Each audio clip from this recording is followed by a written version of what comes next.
Welcome everyone to Ananta's Arohana podcast series. Today we are joined by Arohana's favorite guest, Pramit Chaudhuri, Distinguished Fellow of the Ananta Center and Head of the Eurasia Group's India practice.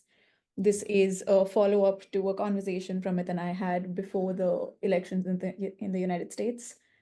Of course, at the time we were speculating about what the result could be. We were trying to analyze how the world would respond to a possible Harris administration or a possible Trump 2.0.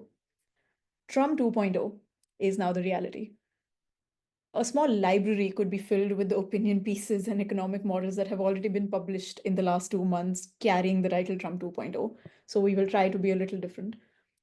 A part of the reason behind the sheer volume of speculation about how the world will adapt to President Trump's second term is his unpredictability, a trait he has cultivated, one he wields as a tool. But by the virtue of it being a second term, there are indeed some things we can predict. We can predict that the core tenet underscoring his domestic and foreign policy will be transactionalism. Ask not what the US can do for you, what you can do for the US type of thing. This lens of transactionalism does not lend to predictability in specifics, though, which is where the library of pieces come in. Countries and companies around the world can plan all they'd like, but they cannot predict exactly what President Trump and thus the United States will now do. So a murderous row of billionaires and heads of state are visiting Mar-a-Lago to curry his favor. This phenomena, this reality is where I'd like us to begin today, Pramit. In what ways or in which areas do you think he will be predictable, and in which areas do you think he will be unpredictable? So I think the core of it is, as you know, when Trump was first elected, a number of commentators had argued that he represented in many ways ideologically a return to a 19th century American version of isolationism.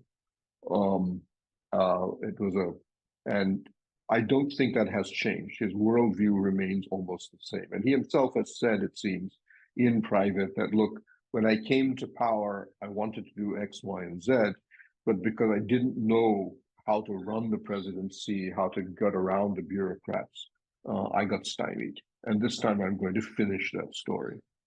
And I think the key kernels of that, the key cores of that isolationism, one is that America must stop spending so much in terms of blood and treasure in maintaining its status around the world, especially its military status. So therefore, it's not that I will going to withdraw from the world, but if you are part of the world that cannot share the burden of policing with the United States, that you require U.S. troops on the ground, you require U.S. military money or economic assistance, well, then I'm sorry, you're on your own. So that's one element of it. Second is, if you wish, an attempt to resurrect America's or ensure America's economic dominance. This is actually nothing particularly new. That's been true even for the Biden administration, but where Biden focused really hard on in some areas of advanced industrial manufacturing and high technology and green technology, I think we'll see a lot more about more legacy industry preservation, notably fossil fuel production, maybe agriculture and so on. And a lot more about on the trade front that goes along with this, much more about trade in a bilateral sense, that America effectively frittered away its economic strength through multilateral agreements in which its vote was the same as, let's say, Trinidad and Tobago and like the World Trade Organization, when in fact America should be negotiating with these countries on a bilateral level. So that sort of sense of playing a unilateral, or should we say, using American dominance to extract concessions on the economic front will be much more in play than before. And then I'd say that what goes along with that segues into the question of allies and alliances. It's often been said that one of America's key strengths is that It is the only country in the world, in fact, no country even comes close. Even no cluster of countries comes close. It has over 100 allies. So these are treaty allies, allies that are legally obligated to help America and vice versa, or see themselves as part of an American alliance structure. And this is not seen as a great thing by the Trump administration. A lot of his view, and many of these, is that these allies play the United States. They force America to commit to money, to troops, to diplomatic support, and often get America mired in wars and conflicts that are really not relevant to American security. And that has to be slowly wound down, or these alliances should be dropped or diluted if they don't actually provide something that tangibly useful for the United States. There are many other elements to this, but I think in many ways that's the core of what we'll be seeing. That will be continuity to Trump 1.0. But this time, I think there will be much more implementation than there was in the beginning, wherein he inherited a bureaucracy and a structure that adhered to the traditional post-war liberal internationalism of America. And he didn't know how to get around that bureaucracy. This time, you're going to see both purges, huge purges of the bureaucracy, a much more ideologically coherent cabinet coming into play, and a very clear plan that if you're not going to do what the president wants you to implement, then you basically take a hike and get out of the government. And they'll be much more ruthless about it this time than they were before. There's a lot there. I'm going to focus on two elements of what you mentioned. First, being you painted a picture of continuity between Trump term 1 and Trump term 2. Are there elements of continuity between Biden administration and the upcoming Trump administration? And another point that you mentioned that I'd love to know more about, there is a fundamental difference in the way President Trump is preparing for his transition this time around.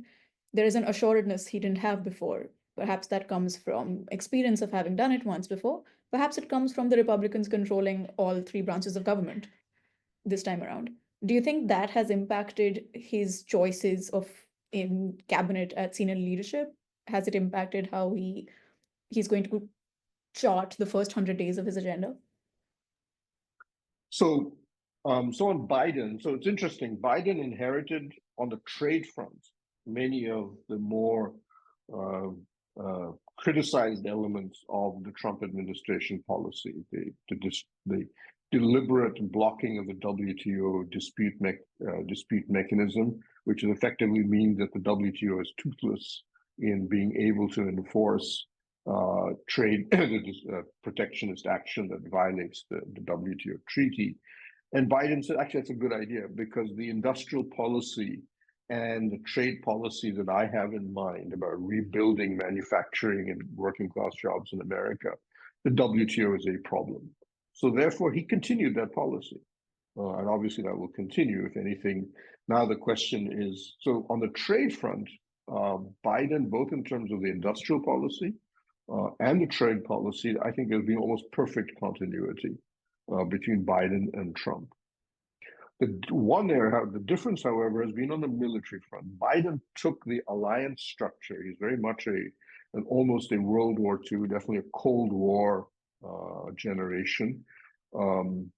He took the alliance seriously. American treaty allies were for him almost sacrosanct. America supported its allies come hell or high water. So even if he had a problem with what Israel was doing in Palestine, that didn't matter. America had committed to Israel as a treaty ally, and it would stay that way. The same with the Europeans, the same with the Indo-Pacific allies like Japan and so on and so forth. And even a country like Taiwan, which is not recognized as a country, which has no legal obligation, but which it was understood, if you wish, that America would be, that it was crucial to American interests, and that America would be its guardian of its independence and so on. Even those countries, America would stand by them. That is not so clear with Trump.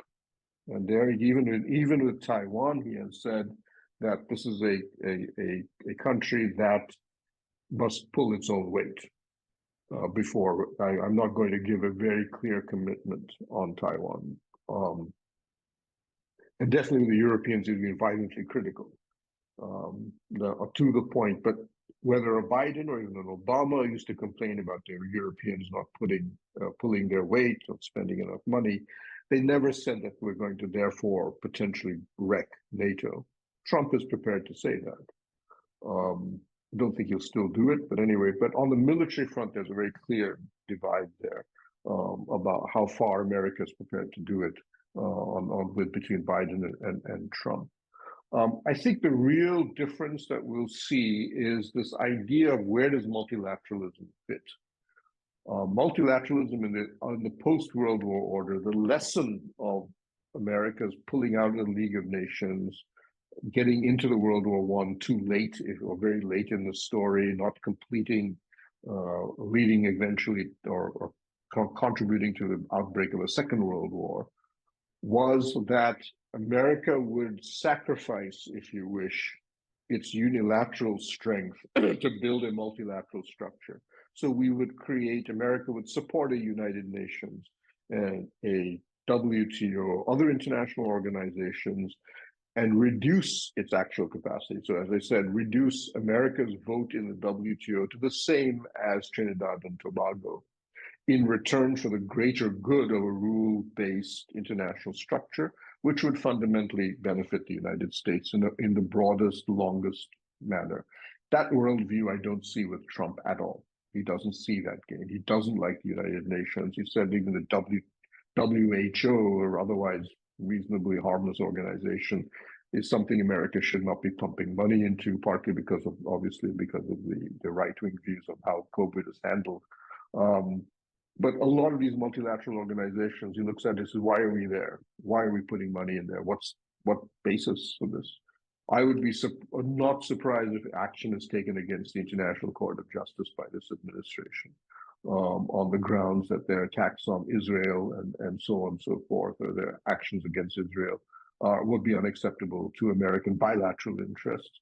And if it wrecks the internet, it takes a bite out of the international order, that's irrelevant. That's not part of our worldview.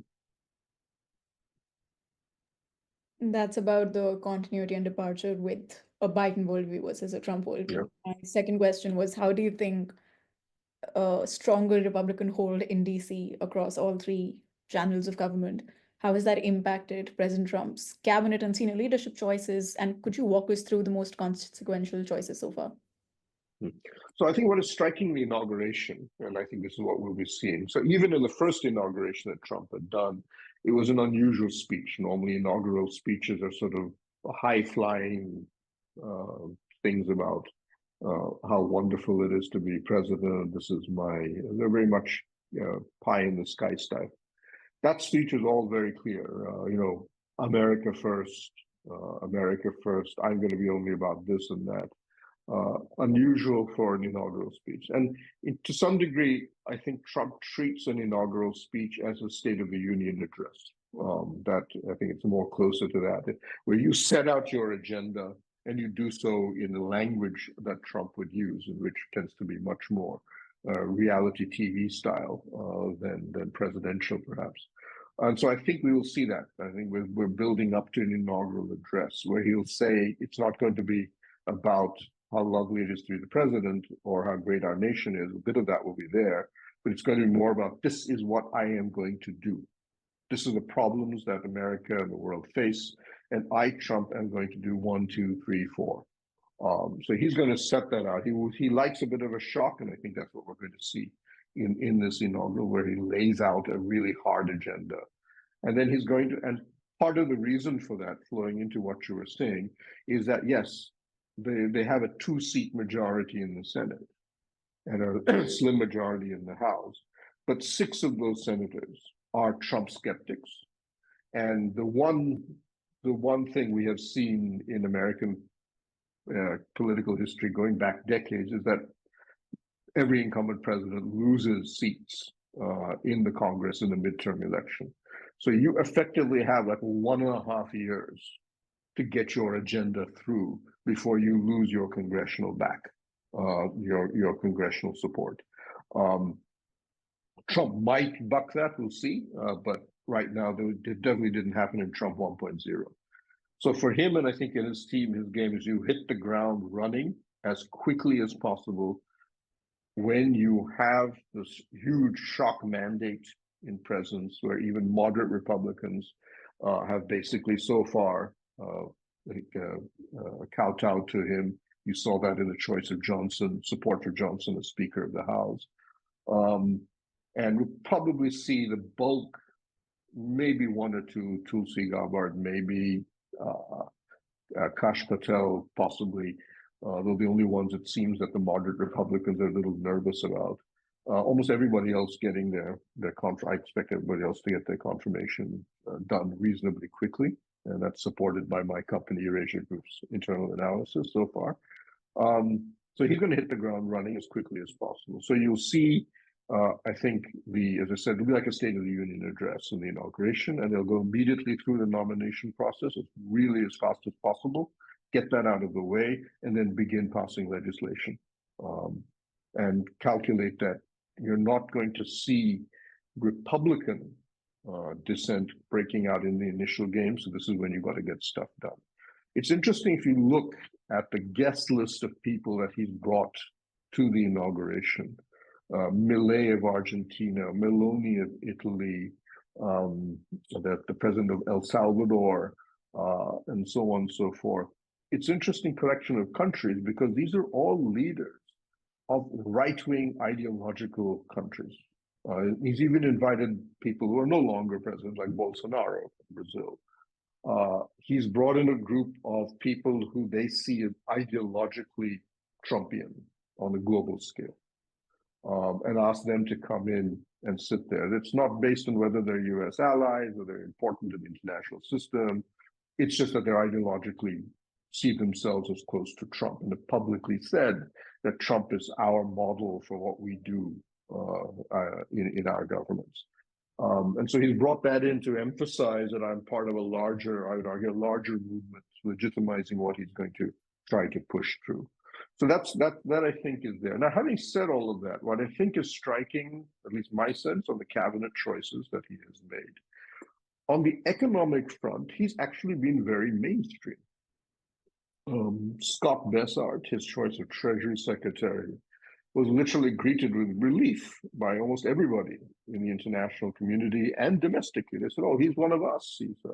He was part of the George Soros investment fund. He was a Democrat for much of his life.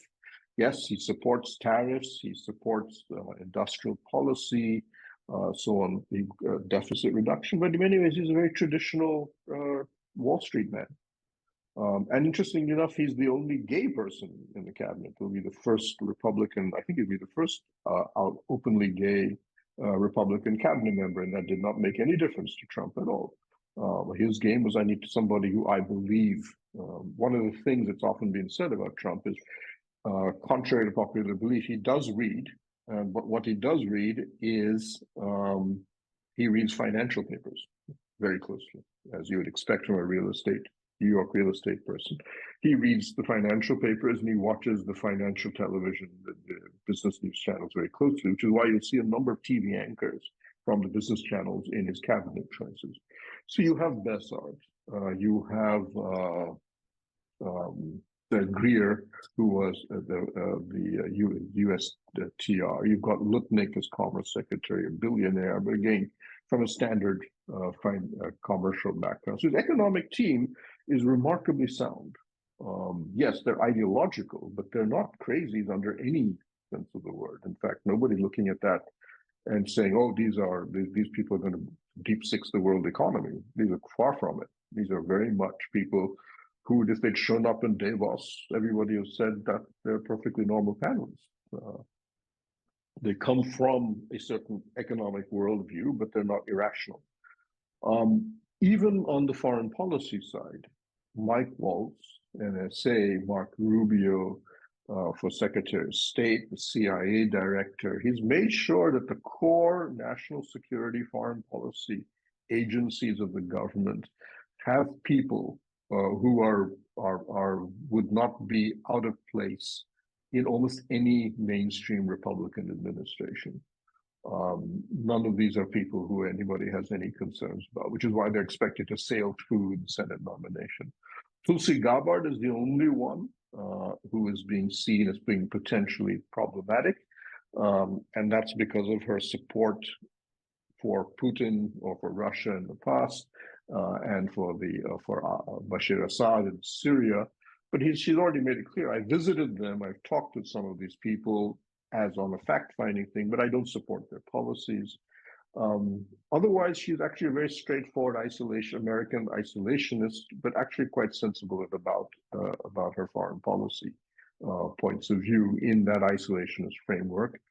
Hegseth, the Pentagon chief, is unusual, but again, I think he's going to get through with some problems about his personal life, but not about his background as a soldier, and so on. So the only area you really see ideological stuff coming out is his domestic guys. The Kash Patel and FBI, Pam Bondi, Attorney General. This comes into Trump's game that where you're going to really see disruption is domestically. I'm going to go after the enemies, the people who persecuted me when I was out of office past 4 years. And to be fair, there was a bit of a witch hunt against him. Many of the cases that were filed against him were quite frivolous. Those guys are going to now suffer. That revenge element, the vendetta element is there. Those are the people who are going to be the ones that will be the most disruptive and the ones who will break the China, if you wish, as they go along. And that will be curious to see how strong, if you will, a test of America's institutional strength in being able to hold them back from causing permanent damage to America's legal structure and to the concept of the limits of presidential power. On that note of the economic choices or economic leadership choices seem to be moderate or mainstream, there are two choices that are a little more regulatory than, I guess, strategic. The FTC chair, which Lina Khan, of course, became the poster child for running antitrust litigation. This is now a world of oligarchs currying favor. And I think the one choice President Trump has made so far that could be a little ideological in the economic sphere is, correct me if I'm wrong, I think he's selected Andrew Ferguson, who is one of the 5 chairs in waiting for under Lina Khan right now anyway. So it's not like it's a wild choice. It's not completely off of left field. But this is the one person, while choosing him, President Trump in a press release once said that this is a person who will fight big tech's censorship, which seems like an ideological shift for the FTC. Is there anything that we should keep in mind with this? And off of that, I know Jerome Powell, the chairman of the Fed, doesn't leave his chair till at least middle of 2026. But that role will then become open for filling. Where do we see that going? So tech policy is actually very interesting because there, I would argue, we're going to be seeing broadly continuity with Biden.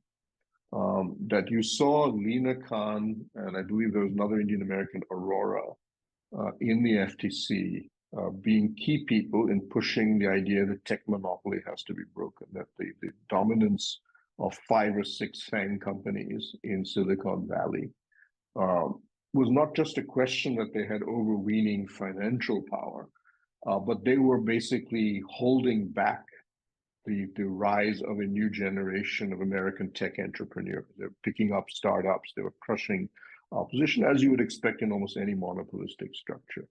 And it was interesting that was really coming in many ways out of the left wing of the Democratic Party. This was the Bernie Sanders approach, if you wish.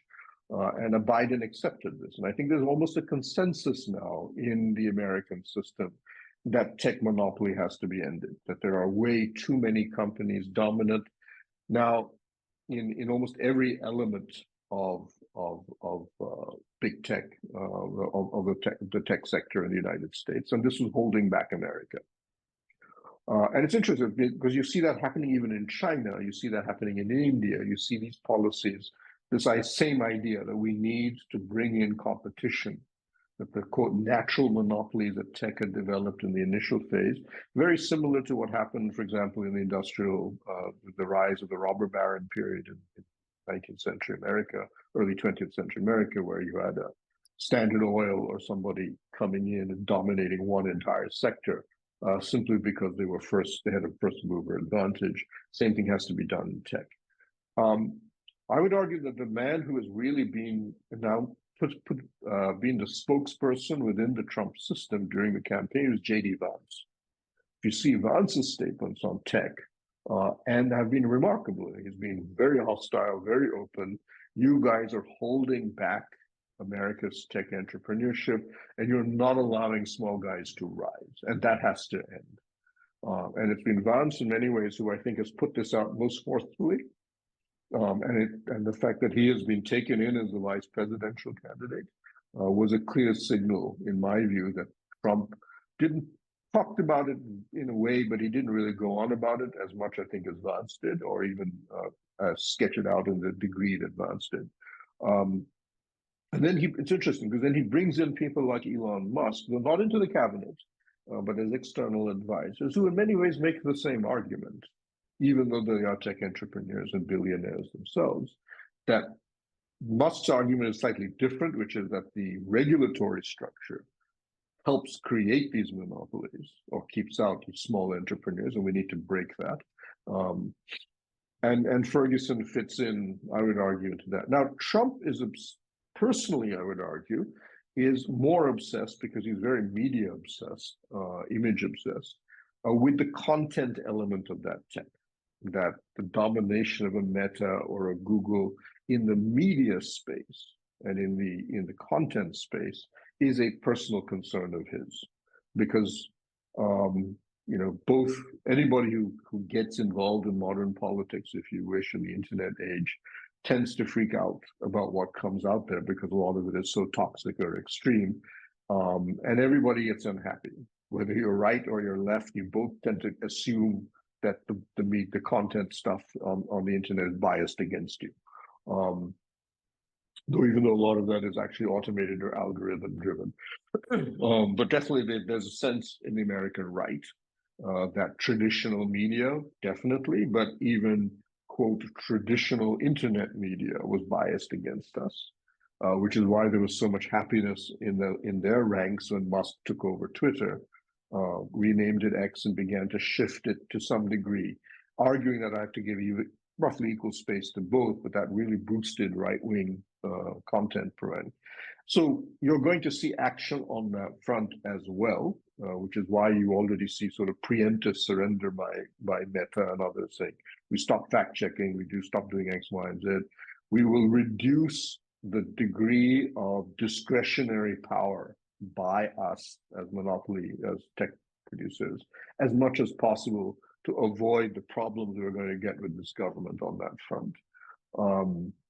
But I think that is a particularly strong interest of Trump because he's so media focused.